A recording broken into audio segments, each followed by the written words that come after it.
அனைவருக்கும் வணக்கம். நான் Nandini Rajkumar. Welcome back to life of Nandu. இன்றைக்கி நம்ம வெத்தலை கஷாயம் எப்படி செய்யுதுன்னு சொல்லி பார்க்கலாம். இப்போ மழை டைம்லலாம் பார்த்திங்கன்னா அடிக்கடி வீட்டில் இருக்க குழந்தைங்கள்லேருந்து பெரியவங்க வரைக்கும் எல்லாருக்குமே பார்த்திங்கன்னா அடிக்கடி சளி பிடிக்கும், தலைவலிக்கிற பிரச்சனை, காய்ச்சல் இந்த மாதிரி பிரச்சனை இருந்துகிட்டே இருக்கும். இந்த மாதிரி பிரச்சனை இருக்கும்போது இந்த வெத்தலை கஷாயம் தொடர்ந்து 3 நாள் குடிச்சிங்க அப்படின்னாலே நல்ல ஒரு ரெமெடியாக இருக்கும்.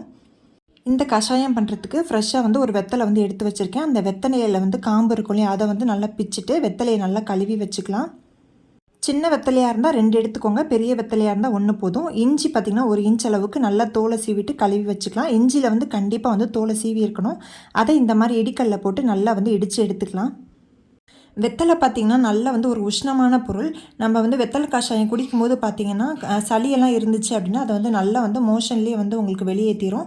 அதே மாதிரி பெரியவங்களாக இருந்தீங்கனாலும் சரி இந்த கஷாயம் குடிக்கலாம். சின்ன குழந்தைங்களுக்கும் இந்த கஷாயம் நம்ம கொடுக்கலாம். இந்த கஷாயம் பண்ணுறதுக்கு 1.5 டம்ளர் அளவுக்கு தண்ணி எடுத்துக்கலாம். இது பார்த்திங்கன்னா ஒரு ஆளுக்கு செய்கிறதுக்கு கரெக்டாக இருக்கும். 1.5 டம்ளர் தண்ணி எடுத்துகிட்டு அதை நல்லா கொதிக்க வச்சிடலாம். இந்த வெத்தலையை நல்லா பிச்சுட்டு நம்ம இந்த மாதிரி கையிலேயே பிச்சுக்கலாம். பிச்சுட்டு எடுத்து வச்சுக்கலாம். இது கூடவே உங்களுக்கு வேணும்னா துளசி கூட நீங்கள் கொஞ்சமாக சேர்த்துக்கலாம். இப்போ வெத்தலையை பிச்சு வச்சாச்சு. இது கூடயே நம்ம இடித்து வச்சுருக்க இஞ்சியும் எடுத்து வச்சுக்கலாம். இந்த கஷாயம் பார்த்திங்கன்னா நம்ம ஜீரணத்துக்கு கூட இந்த கஷாயம் நம்ம குடிக்கலாம். உடம்புக்கு ரொம்ப நல்லது. அதே மாதிரி நம்மளோட இம்யூனிட்டியை நல்லா பூஸ்ட் பண்ணி கொடுக்கும். அடுத்ததான் நமக்கு தேவைப்படுறது பார்த்திங்கன்னா மிளகு பார்த்திங்கன்னா ஒரு 1/2 டேபிள் ஸ்பூன் அளவுக்கு மிளகு எடுத்துக்கலாம். ஒரு 1/4 டேபிள் ஸ்பூன் அளவுக்கு சீரகம் எடுத்துக்கலாம். அதையும் பார்த்திங்கன்னா இதில் நல்லா நம்ம இடிச்சிட்டு அதுக்கப்புறமா சேர்த்துக்கலாம். ஒன்றும் பாதியமாக இடித்தா கூட போதும்.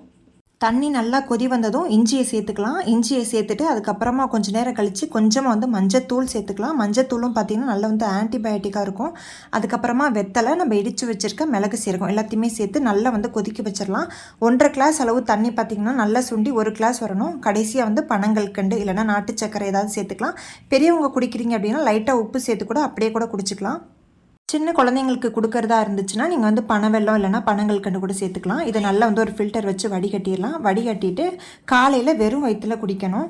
இந்த மாதிரி தொடர்ந்து 3 நாள் குடிச்சு வந்தீங்க அப்படின்னா நல்ல ஒரு ரிசல்ட் கிடைக்கும் உங்களுக்கு. கண்டிப்பாக ட்ரை பண்ணி பாருங்கள். இந்த வீடியோ உங்களுக்கு யூஸ்ஃபுல்லாக இருக்கும்னு நினைக்கிறேன். வீடியோ பிடிச்சிருந்தா சேனலுக்கு சப்ஸ்கிரைப் பண்ணுங்கள். அதோட லைக் ஷேர் பண்ணுங்கள். இந்த வீடியோ பற்றின கருத்துக்களை கண்டிப்பாக கமெண்ட் செக்ஷனில் தெரியப்படுத்துங்க. உங்களை இன்னொரு நல்ல வீடியோவில் சந்திக்கிறேன். தேங்க்ஸ் ஃபார் வாட்சிங்.